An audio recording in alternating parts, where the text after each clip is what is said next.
We're going to turn our time now over to Lieutenant Dwayne Little of the California Department of Fish and Wildlife. Scott Bauer was called away suddenly last evening, so his partner, Lieutenant Little, is here with us this evening. He was Officer of the Year in 2013 for Fish and Wildlife, and he worked with the State Water Board to develop a strategy plan protecting our watersheds from harmful discharge.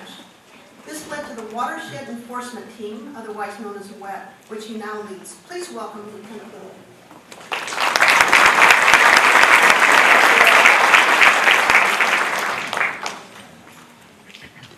Good afternoon.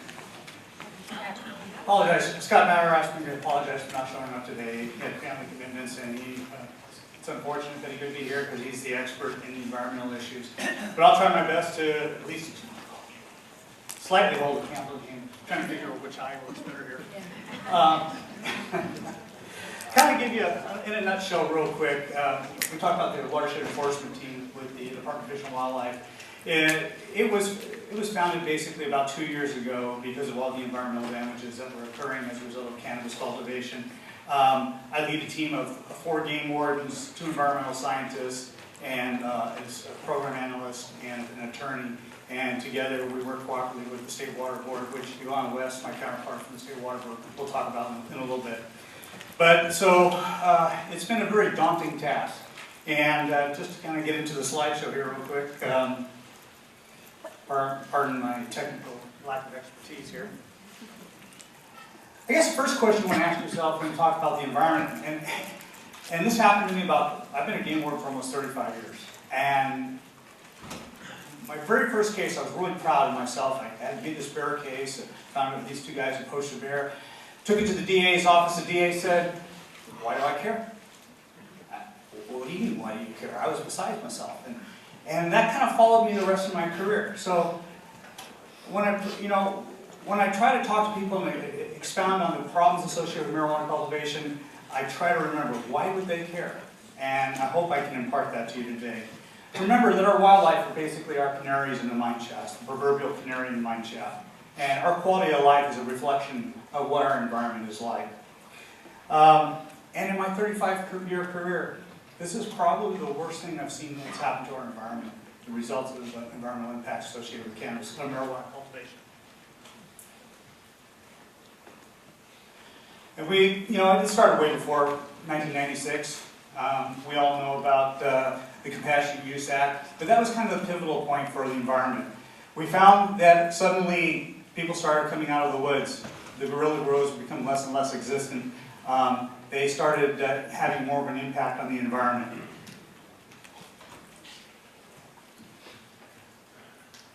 Okay, there we go. Also known as the green rush, we're suffering the same impacts of the gold rush of 100 years ago, basically. Maybe we're not using mercury, but we're using pesticides. We're seeing sediment, flood our watersheds in the North Coast. As we all know, that it probably started up in the Emerald Triangle in Northern California for the most part. It gradually proceeded down the Sacramento Valley and into the San Joaquin Valley along the eastern slopes of Sierra Nevada. In Humboldt County, we went from roughly 4,000 grows a couple years ago, and it's estimated somewhere between 6,000 and 8,000 grows alone. As you see here, the Post Mountain is on the South Fork of the Trinity River in southern Trinity County. This is what we call habitat fragmentation. All of these clearings are plots on small parcels in a subdivision outside of the town of Hayfork. And roughly, I believe there's 400 grows in this site at this point in time. And this watershed right here is important for coho salmon, which are a listed species. So this is how it kind of... basically between 2005 and 2012, we saw relatively moderate growth in clearings and habitat fragmentation. And by 2012, we saw this. We started to see massive clearings. A lot of this was done under the guise of less than 3-acre timber conversions. And if you're not familiar with that, CAL FIRE regulates the timber conversions, and people were basically altering the landscape with a permit. And there wasn't a lot of forethought given to the fact that these were side by side or on top of each other. And in Trinity County today, there's been a moratorium on the less than 3 acre timber conversions for the time being, and until we get a handle of this. So what kind of natural resource impacts are there? As I talked about already, we have habitat and fragmentation. The main concern now is water diversions during low flow periods. There's no screening on pumps, and we got oversized pumps. We have these small fry that have, less than 2% of the eggs that are laid in the gravel. The fry that emerge from that make it back after they return to the ocean. And then they have to navigate pumps and screens and so forth. We have pollutants. Our primary concern with marijuana grows that you can see is sediment. The sediment smothers what are called the interstitial spaces between the gravel, and these interstitial spaces are important for getting oxygen and clean water into the gravel. The petroleum products, we see a lot of generators, a lot of gas pumps in the creek. We see fertilizers. The fertilizers raise nitrate levels in the stream. They cause filamentous algae blooms, and during certain times of the day, they cause crashes in oxygen levels in the water. And of course, pesticides. One of the pesticides that you may be familiar with or heard of is Spiridian or carbofuridan. That was basically being brought across the border. It isn't typically used by the growers in Humboldt County, the original growers in Humboldt County, but it is being brought at an alarming rate. It's a pesticide used to kill nematodes. It's been banned in the United States. And well, sooner or later I'll learn how to function this thing. All right. And of course, one of the biggest issues we have is that there's no BMPs, no best management practices, no setbacks from riparian stream corridors and protection areas. And I've already talked about conversion rates and how it fragments the habitat. It doesn't allow any place for wildlife to seek refuge. Some of the sensitive species I've got to deal with are the southern torn salamander. They live in the headwater springs. Some of these springs are very unique. They come out of the ground at about 38 degrees Fahrenheit. Extremely cold, and that's the only recharging cold water for these salmon nurseries. And if you don't have that cold water, you don't get your dissolved oxygen rate to stay at an elevated level so that you can maintain the livelihood of those fish. We have coho salmon, a listed species, coastal cutthroats, the coastal tailed frog, steelhead trout, and king salmon. So cultivation site development, what are some of the issues we deal with here? If you look at this image on your left, you'll see the biologist standing right above what looks like a stream corridor. Actually, the stream was where the grow is, and it was moved about 50, 70 feet from your left to right, completely smothering the stream channel. Will probably never be a viable stream channel in our lifetime. Again, I talked about diversions. These diversions come in many forms. They come in a pump with a 3-inch hose all the way down to a 1/2-inch black poly pipe. The 1/2-inch black poly pipe can do a substantial job in draining a stream and diverting water. As you can see, the resources that they impose, they will use miles of black poly pipe to get the water to where they need to grow. Another example of black poly pipe draining a stream bed. And another one here. And I can't see that, it's not the one I want. Here's an example up by Fish Lake in basically eastern Humboldt County. These very resourceful individuals took everything from Dixie cups to pieces of bark to visqueen to capture every ounce of water coming out of the stream. They shuttled it into this drum and then transferred it to 5,000 plant grow. There was no water coming down after that tank. Another issue that we have is pond construction. Here we have a pond that's in stream of what we call a Class A free stream. Streams go from Class 1, Class 2, and Class 3. 3 is usually high in the watershed, doesn't maintain a lot of water. You have limited riparian habitat that grows along the stream bed, and but it's important for shuttling that water, conveying water downstream. If you look at the right side of the image, the top image, that's the dam face.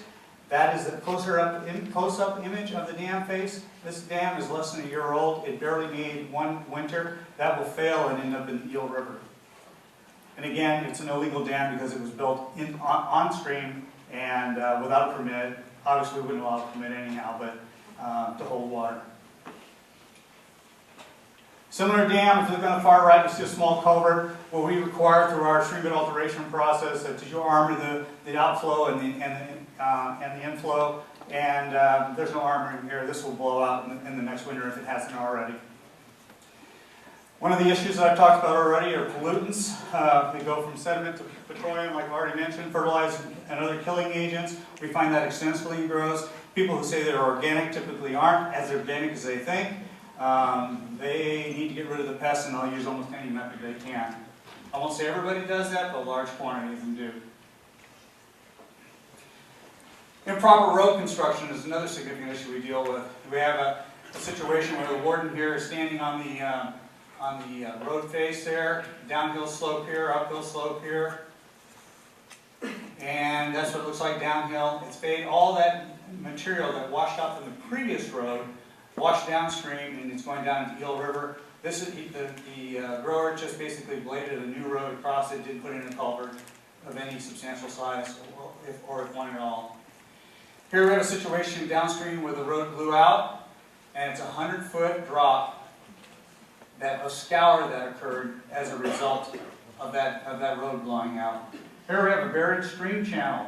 This is a tributary to Indian Creek up by Trinity County, and this operator came in was paid cash by the grower and basically bladed a road up the stream channel. Again, not in our lifetime will that be a viable stream channel. And here's more road crossings. Again, the operator just bladed across the road, threw all the side casting down the road. The next image, you should see the old culvert that was crushed by the failed stream crossing and just pushed aside along with all the sediment and rock and so forth. Sorry. We have significant land modifications, I mentioned earlier, by habitat fragmentation. We've spent millions of dollars in habitat restoration, whether it be waterways, whether it be oak woodlands, whether it be timberland. And it's undone overnight by these individuals coming in. Typically have no permits of any kind. They're doing it in the middle of the winter so they can avoid detection, thinking that nobody's around and causing further damage with erosion. And here we have this three-hoop house grow here. There were about 5 or 6 others in that immediate area of terrace slopes where they just pushed the side casting down the hill and had no regard for where it was going to be. Ironically, the pond that I showed you earlier with the failed face is back over in here. We have unpermitted dwellings popping up everywhere. We have fire hazards, further degrading the habitat. We have gray and black water being discharged into stream channels. No setbacks from stream channels. These are typically flop houses until the harvest comes, and they become drying houses and processing houses, and then they're abandoned. And if they're not arrested or raided for any reason whatsoever, they're abandoned until the following year, and hopefully they stay up if they don't wash down the mountainside. The drought in the last 5 years has caused a real alarm. In 2014, in July, this is Sproul Creek. Sproul Creek was our initial target site as a joint effort with the State Water Quality Control Board. A month later, in 2014, it was a viable stream in July. A month later, it was completely dry. We did an inspection in 2014 on Sproul Creek. We inspected, investigated 15 parcels roughly. We calculated by the water use in those 15 parcels that in a summertime there's approximately 2 million gallons of water being used by the plants or taken out of that stream, which could have possibly led to sustaining life in that stream just a little bit longer.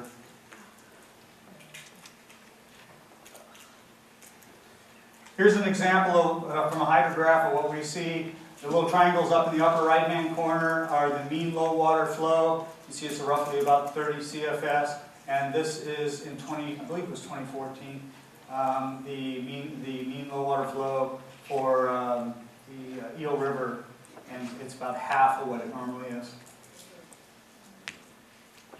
Again, another hydrograph, and this is the North Fork of Salmon Creek. These little spikes you see are more than likely, in blue, are more than likely water users that are diverting water illegally and lowering the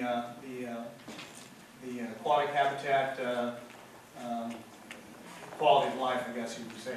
The red spikes are temperature graphs. And typically what you see in a lot of streams, this probably has a heavy canopy, but you'll see as the flow decreases, you'll start seeing the temperature increase, not only because of summertime, but because of the fact that the less water it is, the warmer the water. Again, another hydrograph showing the spikes and the downward trend throughout the year. This is North Fork of Salmon Creek again.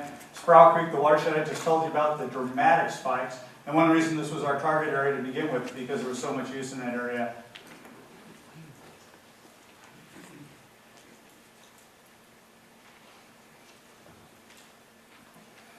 And this is Grizzly Creek. It's in Redwood State National Park. You can see it's very constant. These spikes are very, very tight. This represents daily fluctuation, or diurnal fluctuation as we call it, of the stream levels. And you can see how it's just very tight. There's no growth in that watershed. That's what a hydrograph should look for, a watershed that's untouched. As the day goes on in a stream and it suffers these daily fluctuations in temperature, oxygen levels decrease, and temperatures increase. And that just cannot sustain fish life for a small salmon or fry. Van Dusen River typically runs with water, and again, it's dry in 2015. Not only because of the drought, but because of marijuana cultivation and drafting. Again, another hydrograph representing a temperature graph representing the mean flow, and then the current flow for that year. What I talked about earlier was landscape impacts. Here's what we call Island Mountain. It's east of Garberville. These are parcel lines in here. There are direct tributaries to the Eel River, the main stem of the Eel River. And these are all the parcels during our investigation in 2015 that we conducted search warrants on and determined that they were impacting this watershed. Here you see a specific parcel and how there's no activity in 2014 of May, and then in June 23rd of 2015 you have all of these sites popping up: illegal ponds, illegal grows, dump sites, littering the landscape.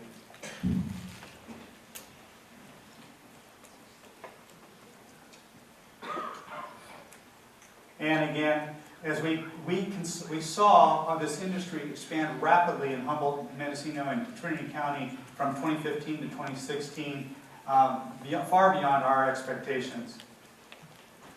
And a lot of that's just because, I believe, because of the pending legislation.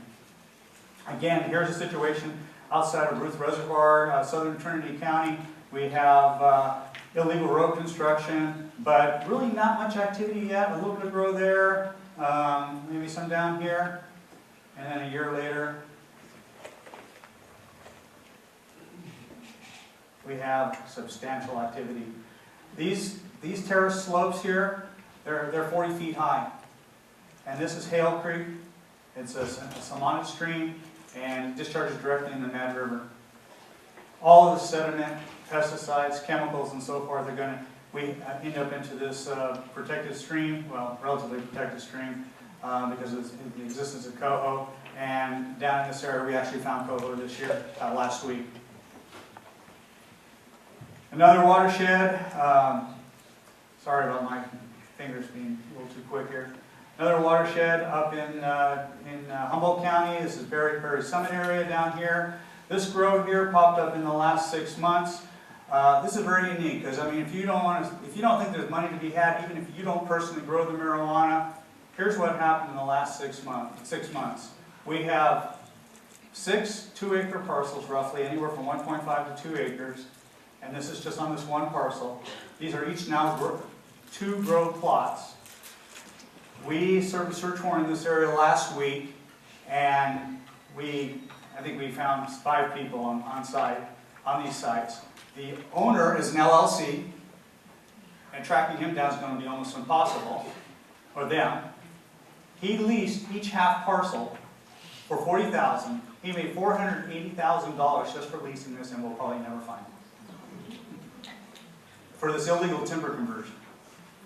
And there weren't many Fish and Game violations. CAL FIRE asked us to help them out with this, but there were many CAL FIRE violations and many water board violations.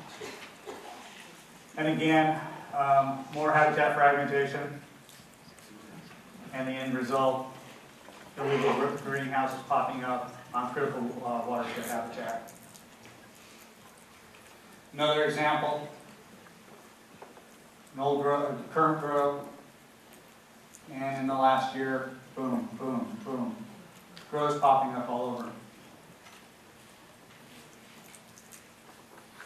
Another example, last year, this year. There's money out there, and as long as there's money, they're going to grow. And it doesn't matter what permits we have, doesn't matter they have. I think we've gotten to the point where we're starting to use our permits as an excuse to delay the legal process. And just one more year so they can get a grow out.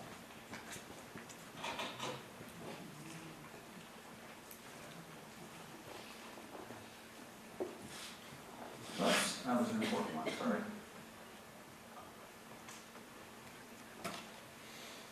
This is supposed to be really cool how it just pops on the screen. Bear with me. There we go. All right. I'll let you just kind of watch what happens here.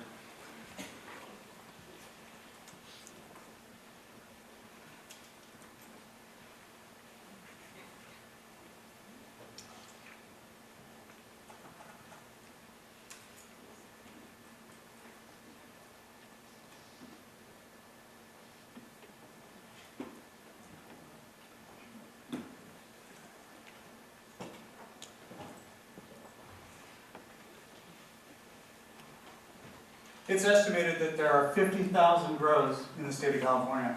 That's probably an underestimate. We're seeing grows pop up all over Northern California.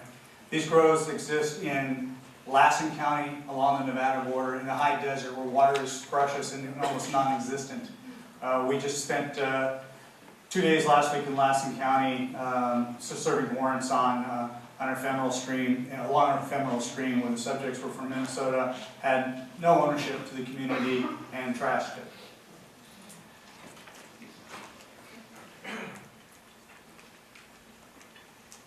Today, the watershed enforcement team the team that I oversee, has inspected or served search warrants on approximately 300 properties, and we found countless Fish and Game violations. We've inspected 6 counties: Shasta, Tehama, Butte, Trinity, Humboldt, Siskiyou, and Mendocino. We've filed over 100 notice of violations. That's basically advising they're in violation of Fish and Game Code, pollution laws, stream bed alteration laws, and so forth, and that they're supposed to come into compliance. We're seeking administrative civil liability action on at least 15 plus. That's just a safe estimate. We're trying to deal with the most egregious. We only have one attorney right now. And I didn't include in here that we've probably filed about 30 criminal cases for felony cultivation as well as environmental law violation. Our future efforts continue what we're doing.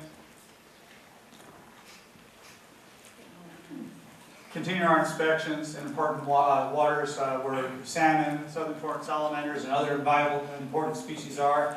Continue outreach efforts like this. And prevent legitimate cultivation sites. I apologize if I flinched when I said that. We've expanded our team now from roughly 7 people to 31 people, and we will be coming to the North Coast near you very soon. We've already been on the North Coast, but I can now stay in the Sacramento Valley instead of having to drive up and down the North Coast. And lastly, again, thank you. It's a message that's hard to convey sometimes unless you're actually on site. But the question I always need to remember is, why did people care? And thank you.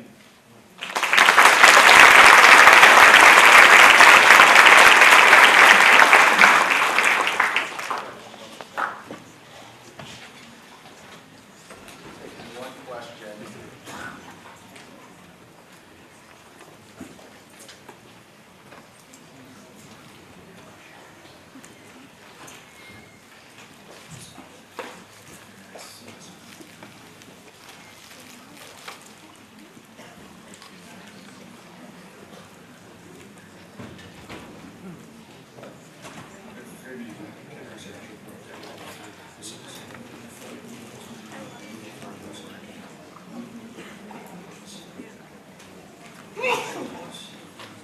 I think we're going to have to decipher some of these questions. It's hard for us to